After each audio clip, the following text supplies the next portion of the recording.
Bonjour à tous, on va passer la main à Jérémy qui est notre directeur de l'agence de Lille qu'on ouvre donc, et qui est un consultant qui a travaillé très longtemps dans la data autour des ERP et qui connaît très bien et qui va vous présenter la solution Report One. Jérémy, c'est à toi de jouer. Bonjour à tous, je suis a priori le local de l'étape, puisque effectivement, comme l'a indiqué Régis, je suis à Lille et moi je vais vous présenter la solution MyReport. Alors, pour une mise en perspective, je vais vous présenter peut-être un peu de slides. Donc, la solution MyReport est éditée par Report One, donc un éditeur français, qui se veut être un outil, j'allais dire, NoSQL, no-code. C'est-à-dire que l'outil est vraiment orienté utilisateur avec des simples glissés-déposés, si je simplifie, pour pouvoir rapidement construire son environnement décisionnel. Donc, cet outil est un tout-en-un, je dirais, puisqu'il est capable de préparer les données en faisant de la modélisation et du coup en se connectant à diverses sources de données, les plus connues du marché et même grâce à des connecteurs ODBC. Il va pouvoir également administrer les accès à la donnée, au rapport que l'on va élaborer, également gérer les licences. Et je vais réconcilier un peu tout le monde, c'est-à-dire que cet outil va pouvoir nous permettre de faire des reportings via une restitution Excel, mais également via un portail web, tout en ayant la même source de données que l'on aura travaillé dans la modélisation. La modélisation, donc on le verra après, se fait dans le data. C'est beaucoup de glisser-déposer, comme j'expliquais tout à l'heure. Et tout l'intérêt, c'est de créer ce qu'on appelle des data marts pour pouvoir distribuer la donnée que l'on aura préparée pour le métier. On va donc pouvoir restituer sous forme Excel, puisque quoi de mieux pour faire un tableau qu'un tableur, sans pour autant avoir une feuille Excel. C'est-à-dire qu'il n'y aura pas de formule embarquée, de mise en page compliquée et très chronophage pour ceux qui font des tableaux de bord Excel. Tout va se piloter à partir de l'interface Builder. Et on va pouvoir surtout, ce qui est important, de partager l'information. Une fois que cette donnée aura été transformée en information, on va pouvoir la diffuser. Selon une stratégie, tout le monde n'a pas besoin de voir les comptes de résultats de l'entreprise. Donc, on va pouvoir piloter cette diffusion. Et cette diffusion, ça va se passer soit par des alertes pour indiquer que la donnée a été rafraîchie dans le portail, soit des diffusions au format PDF et tous ceux que vous pourriez imaginer. Ici, on va se retrouver, on verra après, dans un dashboard qui a été réalisé avec la fonction Page, donc qui va permettre de restituer l'information au format web. Et ce dont je vous parlais tout à l'heure, c'est la partie administration. Je vais pouvoir distribuer les licences, les outils comme je le souhaite et surtout distribuer les rapports ou indicateurs que j'aurais bien voulu à l'ensemble de mes utilisateurs. Alors, quelques points importants qu'on reverra pendant la présentation, c'est que l'accès à la plateforme de ta visualisation se fait via un center, c'est-à-dire que l'utilisateur va pouvoir se connecter depuis le média qu'il choisira, donc tablette, téléphone ou ordinateur, et il accédera à l'ensemble de ces indicateurs. Le mode de fonctionnement, on est en licence nommée, et chaque licence donne le droit à 2 accès, c'est-à-dire 2 médias. L'intégration de reporting dans la suite Microsoft, on sait combien c'est compliqué lors d'un conseil d'administration de produire une présentation PowerPoint qui est somme toute toujours la même. Là, on va pouvoir l'automatiser. On va, comme j'ai dit tout à l'heure, pouvoir diffuser de manière automatique les reporting. On va sécuriser et administrer l'accès aux données, donc via cette interface simplifiée qui est très orientée utilisateur. On aura cette possibilité de zoomer sur les données, c'est-à-dire, comme Mélissa et Mohamed, pouvoir chercher une explication à une agrégation de données. Les temps de réponse qui sont hyper performants, puisque, étant donné qu'on embarque dans un ETL la donnée avec l'entrepôt de données, il n'y a pas de recalcul, ou en tout cas, on minimise les recalculs lors de la restitution de la donnée. La plateforme donc est sous une architecture 64 bits. On peut soit être on-premise ou cloud ready. Donc, c'est une suite logicielle intégrée. C'est ce qu'on va voir tout de suite. Alors, je vais commencer du coup par ouvrir mon classeur Excel. Et là, vous allez voir que ici, la licence Builder m'a généré automatiquement une barre d'outils. Dans cette barre d'outils, comme j'ai expliqué tout à l'heure, on va pouvoir synchroniser une présentation PowerPoint avec l'indicateur que je produis ici, mais également sous un format Word, et également pouvoir faire d'autres traitements. Je vais commencer par créer un reporting, donc il va m'ouvrir le Builder. Les modèles que j'ai utilisés, c'est cela. Je me connecte avec mon mot de passe. À partir de là, j'ai le droit à un certain nombre de modèles. Donc, l'interface que je vais retrouver ici, j'aurai ici la construction en fait, de mon tableau avec des indicateurs, également mes dimensionnalistes que je vais pouvoir trouver soit en ligne, soit en colonne, des notions de filtre, également toute une panoplie de présentation de la donnée au format graphique ou au format tableau. Donc là, on va surtout s'affairer à réaliser un tableau. Alors, je vais par exemple ici vérifier quel est mon podium de mes comptes clients. Donc là, je vais avoir l'ensemble de mes données que j'aurai rangées pour que ce soit plus facile à retrouver. Et à partir de là, je vais tout simplement rechercher l'information qui m'intéresse. Donc, pour vérifier mon podium, je vais m'appuyer sur un indicateur qui est mon PipeNet. Donc, simplement en double-cliquant, dans la mesure où j'ai tagué cette information comme étant un indicateur, il sait directement me ranger dans la partie indicateur. Je vais ensuite pouvoir aller rechercher mes clients, puisque c'est de cela dont il s'agit. Alors, les contacts clients, donc je vais mettre le nom du client tout simplement. Et là, je vais générer, et là, je devrais avoir en principe une liste de l'ensemble de mes clients avec le pipe par client. Donc là, c'est problématique puisque, a priori, j'ai des années d'ouverture de compte. Et si je l'affiche ici, je vais avoir plusieurs années. Moi, je vais m'intéresser uniquement à l'année 2021. Donc, ce que je peux faire ici, c'est lui dire je vais filtrer directement l'année d'ouverture ici, soit en faisant un filtre en dur, si je puis dire, soit en faisant des filtres dynamiques, avec cette possibilité d'intégrer des zones Excel, des zones roulantes ou des invites surgissantes qui vont me permettre de sélectionner l'année. Donc pour le coup ici, je vais simplement mettre l'année 2021 et j'ai des opérateurs sur lesquels je pourrais travailler. Par exemple, fais-moi une agrégation de tous les comptes de classe 7. Auquel cas, j'aurai simplement l'opérateur et indiquer la valeur que je souhaite. Donc là, je vais afficher de nouveau mon rapport. Donc vous voyez, je le construis au fur et à mesure. J'ai tout de suite le résultat de ce que je suis en train de faire. Donc ce que j'ai dit, c'est que je voulais faire un podium. Eh bien, je vais tout simplement cliquer sur la fonction ici, podium, et je vais lui dire, affiche-moi les 3 premiers éléments, les 3 meilleurs clients, autrement dit, en vert, et puis ceux qui sont un peu à la traîne, auquel cas je transmettrai l'information aux commerciaux pour qu'ils puissent voir un petit peu ce qui se passe. Donc là, je vais mettre en rouge, et tout ce qui se passe au milieu, ma foi, je ne vais pas m'en occuper, je vais pour autant vérifier un petit peu qu'est-ce que ça représente en termes de chiffre d'affaires. Donc là, je vais valider, et directement, je vais générer mon rapport. Donc là, il m'a classé automatiquement l'ensemble des clients triés par chiffre d'affaires. Ce que je vais pouvoir faire également ici, c'est pouvoir faire des comparatifs. Donc là, je vais créer un nouveau rapport. Je vais vider celui-ci. Et je vais récupérer, comme tout à l'heure, par exemple, le nom du commercial. Je vais vérifier sa performance en termes d'ouverture d'affaires d'une année sur l'autre. Je vais donc récupérer ici le nombre d'affaires et au niveau des dates d'ouverture, je vais comparer 2020-2021.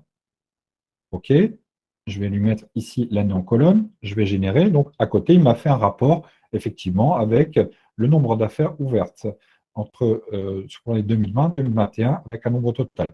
Bon, le nombre total, je dirais, sur une année, bon, oui, c'est intéressant. Par contre, additionner des années, ça n'a pas réellement de sens. Ce n'est pas grave, je vais simplement ici cliquer pour lui dire « Arrête-moi de faire des sommes sur mes colonnes ». Alors, ce que je vais faire maintenant, c'est que je vais comparer les deux. Donc, je vais refaire un nouvel indicateur. Et ici, j'ai un assistant qui va me permettre de dire soit d'avoir un rang, un cumul, un pourcentage par rapport à une population analysée. Et donc ici, moi, ce qui m'intéresse, c'est d'avoir une variation entre les deux colonnes et d'afficher cette variation. Alors, je vais profiter pour changer le titre. Je vais renommer en variation.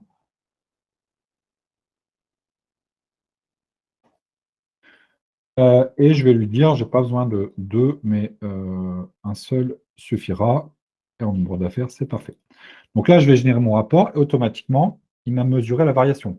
Alors, ça, c'est hyper compliqué, évidemment, à faire, enfin, compliqué, sous Excel, dans la mesure où si jamais j'ai d'autres commerciaux qui s'ajoutent, ou si je souhaite changer les années, on repasse du temps à recustomiser le tableau. Donc là, l'idée, c'est de très rapidement pouvoir s'intéresser à la donnée et à l'analyse de cette donnée. Alors, en parlant d'analyse, ici, je vais pouvoir zoomer sur la donnée et il va m'afficher en fait les informations liées à cette donnée. Et là, je vais pouvoir, si j'ai laissé l'occasion à l'utilisateur, pouvoir ajouter d'autres informations comme je le souhaite. Et de nouveau, je vais pouvoir refaire un export de ces informations pour le traiter par ailleurs. Alors, donc, qu'est-ce qu'il a fait? Comme je disais tout à l'heure, on n'a pas tapé de requête SQL. Pour autant, il a bien fait une requête SQL. Alors, c'est toute la force du produit, c'est que je n'ai pas besoin de connaître le SQL, je fais mon tableau et lui, il utilise un moteur SQL pour pouvoir afficher ces tableaux. Alors, ce que je voudrais faire, par exemple, ici, c'est mettre en évidence une information et puis directement vérifier. Voilà, j'avais prévu que mes commerciaux devaient augmenter de 25% le nombre d'ouvertures d'affaires.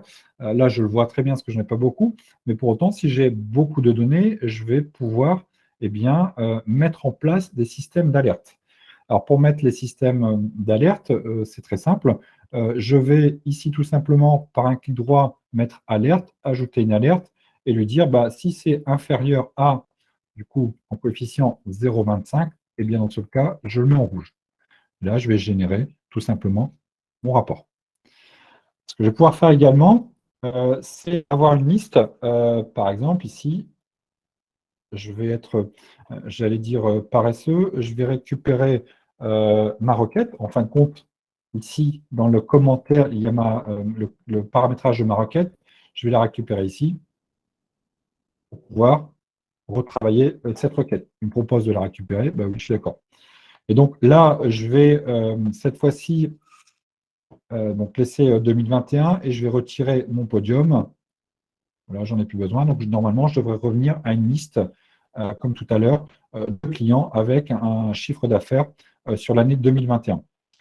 Ce que je vais faire, c'est que je vais qualifier mes comptes clients par ici type de compte. Et ici, je vais pouvoir sommer directement et faire un drill up, drill down avec simplement ces clics ici. Donc, je vais avoir en fin de compte ici mon total pour mes ETI, mes grands comptes et mes PME, et je vais pouvoir le dérouler, tout simplement. Donc voilà la partie Excel, il y a bien plus de fonctionnalités. Je peux intégrer du graphique, je peux, comme je disais tout à l'heure, copier mon résultat ici dans un PowerPoint pour pouvoir le diffuser, etc. Comment il a fait ça? Donc tout à l'heure, on a vu la partie data dans le slide. Donc ici, je vais avoir le data et je vais donc avoir mes connexions à mes différentes sources et surtout, je vais pouvoir produire mon entrepôt de données. Donc, mon entrepôt de données, je suis parti, j'ai fait mon marché dans mes tables de ma base de données, et puis j'ai refait des liaisons qui étaient intéressantes pour moi, j'ai qualifié ma donnée. Et surtout, j'ai pu les ranger ici, voire les transformer. C'est-à-dire qu'à partir d'une date que j'avais dans une donnée de ma table ici, je l'ai déclinée en jours, semaines, mois, etc. Ce qui fait que l'utilisateur consomme simplement la donnée pour pouvoir mettre en perspective son analyse. Et puis, évidemment, il y a tout le système d'exécution des ETL, c'est-à-dire qu'on va charger les données, les rafraîchir, que l'on pourra planifier autant de fois que l'on veut. Pour autant, je ne sais pas s'il y a des fonctions financières dans l'auditoire, je vais pouvoir malgré tout actualiser mes données. C'est-à-dire que je vais passer des écritures en fin de mois, je veux tout de suite voir un petit peu la tête de mon bilan, mes journaux, etc. Dans mon fichier Excel.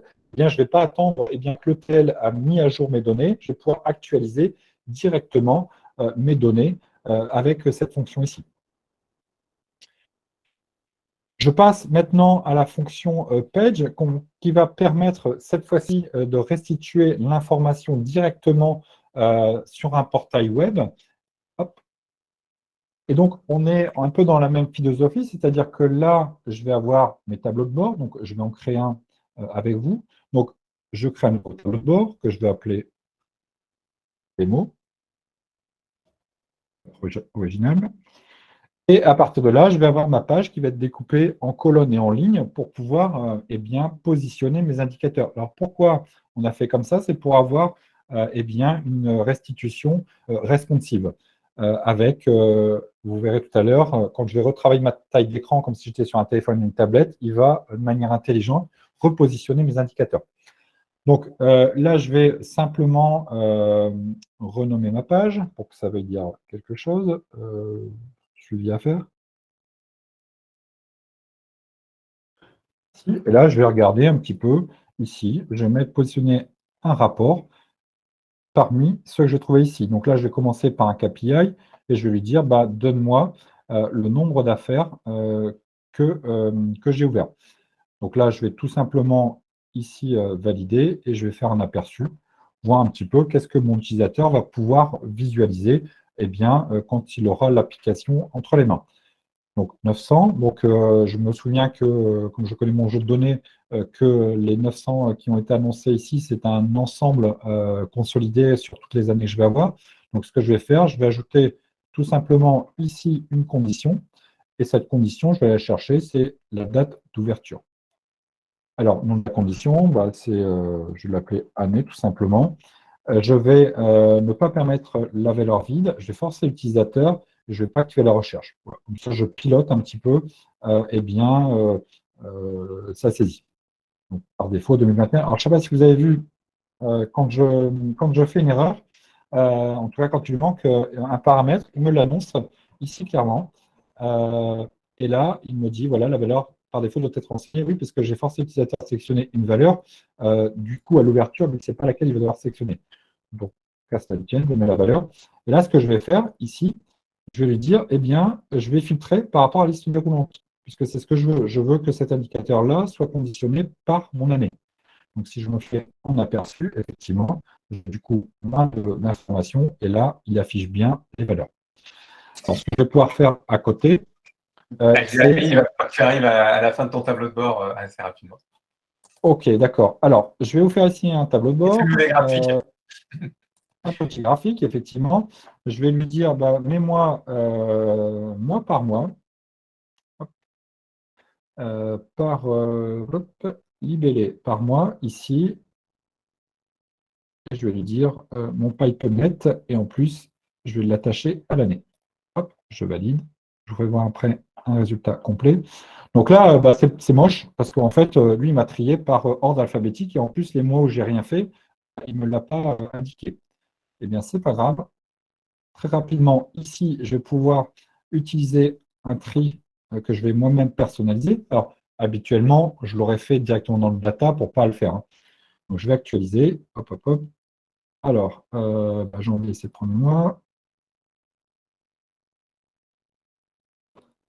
Février. Mince. Alors, je ne vais pas aller jusqu'au bout, mais vous aurez compris le principe. Hein. Je classe moi-même mes mois. Par exemple, je peux classer des régions qui ne sont pas forcément des régions alphabétiques, etc. Et là, je vais dire affiche-moi toujours, même si c'est vide. OK. Je valide. Et là, dans mon aperçu, je vais avoir janvier, février, mars et les autres que je n'ai pas classés. Et même ceux que je n'ai rien, il me l'aura positionné. Alors, quand on y passe un peu plus de temps, effectivement, je vais avoir quelque chose qui va ressembler à cela. Et donc, quand je fais mon aperçu, voici ce à quoi cela pourrait ressembler. Donc là, je vais me positionner par exemple sur un mois, donc c'est interactif, et là, je vais pouvoir avoir eh bien, des informations qui seront pilotées directement par le clic de l'utilisateur. Si je me remets un cran en arrière, pardon, ici, voilà, j'ai tout un système que j'aurais déployé. Et là, je vais me mettre volontairement ici en mode responsive. Et voilà. Donc, si j'étais sur mon téléphone, je vais essayer de faire un téléphone, eh bien, vous voyez, la donnée ne s'affiche plus de la même manière directement. Il adapte selon eh bien, le formalisme utilisé, enfin, le média utilisé, pardon. Génial, merci Jérémy. On a deux questions qui traînent, qu'il va falloir résoudre. La première question, c'est du coup, si je veux comparer mes données que j'ai dans Excel avec un modèle, je suis obligé de passer par le module data? Non, absolument pas. Directement, on va pouvoir ici ajouter en fait une source Excel pour pouvoir comparer. Alors, j'imagine que la question, c'est j'ai un budget, je veux le comparer à mon réalisé, et puis mon budget, bon, bah, je l'ajuste pour avoir un atterrissage qui soit cohérent. Ok. Donc ici, je vais pouvoir utiliser une source Excel directement. Et une autre question, au tout début, dans le PowerPoint, tu parlais d'alertes. Comment ça se passe, ces alertes? Comment on les reçoit? C'est un mail? C'est quoi? Alors, grâce au Messenger, je vais pouvoir piloter les alertes, et lui, en fait, le programme, il écoute la donnée, et lorsqu'elle dépasse un seuil, enfin, selon la règle que j'ai donnée, eh bien, je vais pouvoir recevoir eh bien, cette alerte directement sur ma messagerie, par exemple, ou si je suis connecté sur, quand j'arrive sur ma présentation, comme on l'a vu tout à l'heure. Merci Jérémy. On va basculer directement sur Power BI, et c'est Mohamed qui est un de nos consultants seniors, qui est un de nos historiques de Next Decision qui va vous traiter ça. Au-delà de l'aspect amical que j'ai avec Mohamed, sachez que c'est sans aucun doute une des personnes les plus compétentes sur Microsoft qui est en France. Merci Régis. Bonjour à tous. Effectivement, comme le disait Régis, c'est l'un des concurrents auxquels on pense quand on parle de comparatif de solutions de cette catégorie. Comme le disait Melissa, donc on va se retrouver plutôt dans la catégorie des outils de self-service, de data viz, de data discovery, ou même d'outils d'analyse de données modernes, etc., etc. Donc, deux petits mots peut-être avant de commencer sur la partie Power BI. Si vous voulez, Power BI, ça va être un outil qui va vous permettre d'analyser vos données tout en étant un utilisateur non technique, non IT. Donc, Power BI a cette capacité à s'adresser à des utilisateurs métiers de travail de la donnée qu'on peut avoir, bien évidemment, avant la partie visualisation, restitution de la donnée. Donc, on va être sur la partie préparation des données, modélisation. Et une fois les données sont modélisées, mes indicateurs sont mis en place, je vais passer à la fin, donc à la restitution.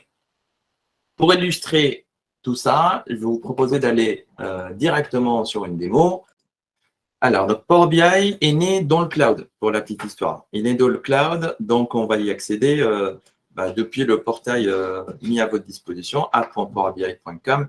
Et ce n'est qu'une ressource ou un service dans votre offre plus globale qui est Microsoft 365 ou Office 365. Et aussi, vous n'êtes pas obligé d'être déjà client Microsoft 365 ou Office 365 pour avoir Power BI. Donc, vous pouvez souscrire à Power BI directement sans passer justement par la case SharePoint, la case Office 365, toutes les ressources que vous connaissez dans cette suite. Donc, quand je connecte, j'arrive ici sur ce portail-là. Donc, vous avez une page d'accueil, et puis vous allez naviguer dans ce qu'on appelle les espaces de travail. Les espaces de travail, c'est un peu les dossiers qu'a montré Mélissa tout à l'heure pour Click. C'est là-dedans c'est là-dessus qu'on va jouer pour découper un peu notre organisation, que ce soit par équipe ou par direction, par service. Vraiment, c'est à vous de voir après comment vous souhaitez justement cloisonner et collaborer. Parce que la finalité de ces espaces de travail est de vraiment travailler en mode collaboratif entre des personnes ayant des mêmes accès, ayant besoin d'accéder à une même donnée, à un même rapport, etc. Donc, je vais ici, côté espace de travail. Donc, moi, là, je travaille sur un portail de démo lié à l'organisation Next Decision. Donc, je vais aller sur un espace de travail qui s'appelle BI Next Decision. Je me connecte dessus et là, je vais accéder à tout mon contenu. Donc, première chose qu'on voit, c'est ce qu'on appelle les rapports et les dashboards dans Power BI. Ce qu'il faut savoir à ce niveau-là, c'est que Power BI, comme je l'ai dit juste au tout début, c'est qu'on va pouvoir préparer les données, modéliser, et puis je passe à la restitution. Donc, ce qu'on voit là, c'est la restitution, sachant que donc, ces rapports qui sont là s'appuient sur une base, si vous voulez, analytique qui, elle, porte tout ce qui est préparation, donc, et les données résultantes justement de ces préparations. Donc, je prépare, je travaille la donnée, je modélise, je mets en place mes calculs. Le tout est monté dans une base analytique, c'est une base in-memory vectorielle qui va justement garantir un certain niveau du coup de performance grâce à ce type de moteur pour que par la suite, on exploite tout dans les rapports. Donc là, je vais aller sur un exemple. Là, je vais être sur un rapport qui s'appelle rapport des ventes, qui est là. Je me connecte dessus, je vais avoir à peu près la même logique. Mais ça, tout à l'heure, parlait de feuilles. Moi, ici, je vais avoir des pages. Vous voyez, donc, je vais avoir des pages dans lesquelles je peux naviguer et que je peux même faire communiquer entre elles, ces pages-là. Donc là, j'ai ma page d'accueil. Souvent, on design des rapports de cette manière-là. C'est-à-dire, je vais avoir une première page où j'atterris avec un certain niveau plutôt élevé d'indicateurs, avec des KPI, avec une répartition vraiment assez macro des indicateurs qui m'intéressent. Et puis, sur les pages d'après, je vais me focaliser sur d'autres axes pour justement creuser, détailler tel ou tel indicateur. Donc, comme vous voyez ici, là, vous avez un titre, le logo. Vous avez le fameux slicer ou segment. Là, on l'a positionné sur des années. Et puis, la vue macro des principaux KPI ou indicateurs de sales. Ici, l'axe qu'on a choisi sur cette feuille, c'est l'axe pays de vente. Et puis là, une répartition, une évolution plutôt du chiffre d'affaires par mois. Le chiffre d'affaires de l'année sélectionnée versus le chiffre d'affaires de l'année -1. Vous voyez. Donc ici, je vais naviguer par année. Donc, je vais me mettre sur 2007. Ici, j'ai l'affichage, comme je disais, par pays. Comme vous le voyez là, je peux afficher des infobulles. Jusque-là, c'est classique. Mais aussi, Power BI, il va me proposer d'autres types d'infobulles, par exemple. Il va me proposer des infobulles, comme on l'affiche ici. Vous voyez, c'est un zoom, ou c'est un appel, plutôt, c'est un appel à une autre page de rapport qui est masquée et qui est utilisée justement pour détailler la valeur qu'on voit ici sur le mois d'août en 2007 pour montrer comment ce chiffre d'affaires est découpé par catégorie de produits. Vous voyez, donc là, je fais un zoom sur justement le mois d'août de 2007. Une fonctionnalité assez intéressante dans cette logique-là de creuser, d'analyser les données que je restitue, ça va être la détection d'une hausse ou d'une baisse. Vous voyez ici, d'un mois à un autre, là, du mois de juillet au mois d'août, je vais avoir une hausse et ça, on le voit graphiquement. Donc ici, je vais pouvoir lui demander d'aller analyser justement cette hausse. À quoi elle est due, cette hausse. Et là, on va directement taper sur le moteur d'intelligence artificielle sur lequel s'appuie Power BI pour justement essayer de trouver des corrélations dans le modèle pour essayer d'expliquer justement cette hausse-là. Vous voyez ici, c'est plutôt une baisse, on voit, du mois de mai au mois de juin. Je clique dessus sur le mois de juin et je vais pouvoir lui demander ici aussi d'analyser et expliquer la baisse. Donc, si je lui demande d'expliquer la baisse, donc là, il sollicite son moteur, il le fait tourner sur le modèle, et là, il va essayer de me trouver les critères qui expliqueraient le plus cette baisse-là. Bien évidemment, derrière, il faut qu'il apprenne. Donc, parfois, peut-être qu'il va me proposer des choses qui ne sont pas en cohérence à mon interprétation en tant qu'expert métier autour des données. Et donc, c'est à moi de lui dire si je suis d'accord ou pas d'accord. Donc là, il me propose, par exemple, que le mois de l'année de naissance, le mois de naissance, année de naissance, c'est un critère différenciant et qui expliquerait justement la baisse. Bon, à moi d'analyser et de dire si c'est bon ou pas bon. Donc, si c'est pas bon, j'ai le pouce vers le bas et je peux lui dire pourquoi je ne suis pas d'accord. Donc, choix médiocre du champ, description n'est pas claire, etc. Bon, cet insight n'est pas important. Et je continue à analyser ce qu'il m'a proposé. Donc là, c'est vraiment par rapport à des critères, à des probabilités qui peuvent être du plus pertinent vers le moins pertinent, on va dire. Bon, je ne vais pas trop m'attarder sur ces points-là. Donc, c'était juste pour vous montrer vraiment vers où on peut passer les choses. Là, vous retrouvez les filtres pour rester sur une analyse un peu plus descriptive et puis des analyses un peu plus classiques. Hein. Je peux filtrer, je peux changer de valeur, de n'importe quelle valeur d'ailleurs qu'on a au niveau du modèle.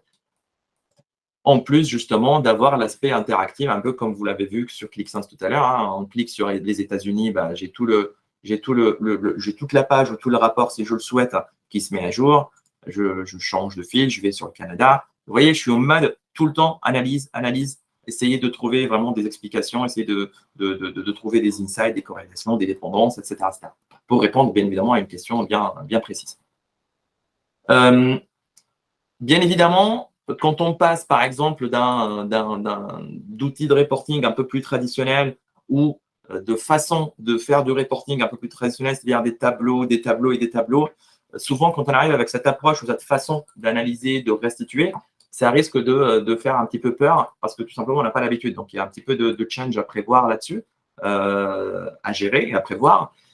Et dans ce sens-là, ce qu'on peut proposer, c'est OK, faire comme ça, mais on retrouve toujours à la fin notre fameux tableau. Donc, si on est habitué à toujours aller dans le détail, avoir que du détail, des tableaux avec plusieurs colonnes, ben, ce n'est pas grave. Ici, j'ai analysé mes données d'une manière très visuelle. Là, j'ai repéré peut-être un problème au niveau du mois d'octobre. Pour voir je sais pas, peut-être à quoi était due cette baisse-là, par exemple.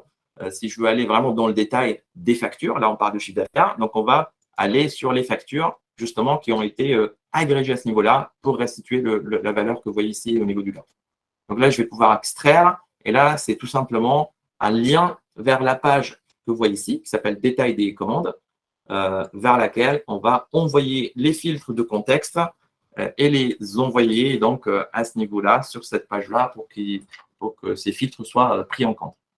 Et donc là, j'accède à mon tableau avec tout le détail des commandes. Donc là, on trouve qu'on peut allier vraiment l'approche un peu traditionnelle, mode tableau, matrice, détail, avec l'approche un peu plus moderne, un peu plus orientée database, analyse interactive, etc. On va au-delà de ces fonctionnalités d'analyse. Power BI propose aussi plusieurs fonctionnalités vraiment pour être en mode collaboratif autour des données. Donc là, vous avez la capacité à converser dans Teams autour de ce rapport. Donc là, si vous êtes déjà client Office 365 ou Microsoft 365, vous utilisez déjà Teams, donc vous allez pouvoir justement associer Power BI à Teams, que ce soit en mode conversation, mais aussi depuis Teams, afficher vos rapports dans les teams des équipes auxquelles vous êtes abonné. Vous pouvez également gérer directement, sans passer par Teams, des commentaires à ce niveau-là. Donc là, j'ai déjà demandé il y a 4 mois, par exemple, à mon collègue, est-ce qu'il y a un problème avec la marge pour le chiffre d'affaires en 2007 ? Bon, là, je vois qu'il y a un petit icône à ce niveau-là qui va me permettre justement d'appliquer le contexte par rapport auquel j'ai mis le commentaire. Parce qu'il se peut que le commentaire, je l'ai mis au niveau des États-Unis, c'est-à-dire j'ai filtré sur les États-Unis et là, j'ai remarqué qu'il y a un problème et c'est là-dessus que je me suis basé pour m'adresser à mon collègue. Donc là, c'est tout simplement, vous voyez le souligner ici, quand je l'active, donc ça va réappliquer tous les filtres définissant le contexte par rapport auquel j'ai saisi mon commentaire. Et là, je vois que mon collègue, bien évidemment, m'a répondu. Là, c'est pareil, hein, je peux toujours continuer à converser avec lui. Ouais, oui, c'est toujours, par exemple, le même problème. Voilà. Hop. Et là, normalement, mon collègue il reçoit directement sur sa boîte mail une notification avec un lien sur lequel il peut cliquer pour justement arriver directement à ce niveau-là. Donc là, je désactive le signer. Initialiser. Voilà. Bon, là, je pense qu'on a fait vite le tour de comment on peut naviguer dans un rapport existant. Là, je vous propose de votre peut-être un petit peu le capot et voir un peu comment on construit ce rapport-là assez rapidement. Ça se passe tout simplement dans Power BI Desktop. Donc là, c'est un client lourd qui est mis à jour tous les mois avec plein de fonctionnalités. Ce qui caractérise Power BI Desktop, c'est que là, vous êtes sur une expérience utilisateur plutôt Office, comme un peu dans Excel, Word, etc. Première étape, comme je vous l'ai dit avant, première étape, c'est aller chercher les données. Vous avez un énorme nombre de connecteurs disponibles. Là, pour cette démo, ce que je vous propose, c'est de travailler sur un fichier Excel, tout simplement. Mais sachez que vous avez vraiment, je ne sais pas, peut-être une centaine, plusieurs dizaines de connecteurs disponibles que vous pouvez utiliser. Donc, je vais commencer par récupérer des données de base, des données référentielles. Là, on va être sur des ventes de produits sur Internet. Donc, je vais m'intéresser à mes produits, à mes sous-catégories de produits et à mes catégories de produits.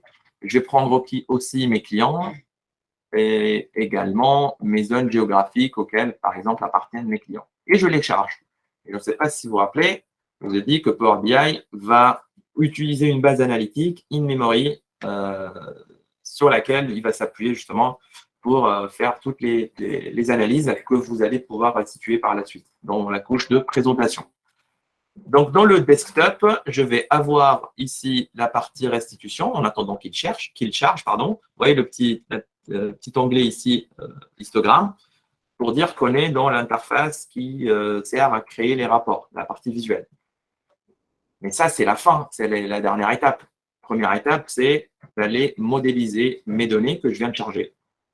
Donc là, c'est des tables libres, indépendantes, que je vais pouvoir justement lier entre elles, parce que là, le modèle tel que vous le voyez comme ça, là, il n'a pas d'utilité, et je vais vous expliquer pourquoi. Hop, voilà, comme ça, on a une vue un peu plus simple. Par exemple, vous allez voir pourquoi le modèle n'a pas d'utilité à ce niveau-là. Je vais essayer, par exemple, de compter les produits par catégorie de produits. Donc là, je vais avoir la liste des champs de mes tables qui ont été créées que je viens d'importer. Donc, je vais avoir mes catégories de produits. Vous voyez, je clique ici et là, directement, il interroge la base in-memory et me restitue la donnée. Donc là, j'ai les accessoires, des composants et des vélos. Donc, je vais ici aller pour agrandir un petit peu les valeurs. Et je vais mettre en mode 12, même 14, allez. Très bien. Ensuite, je vais prendre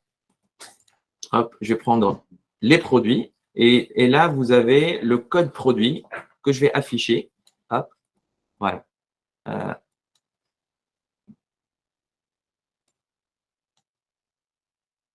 Bon.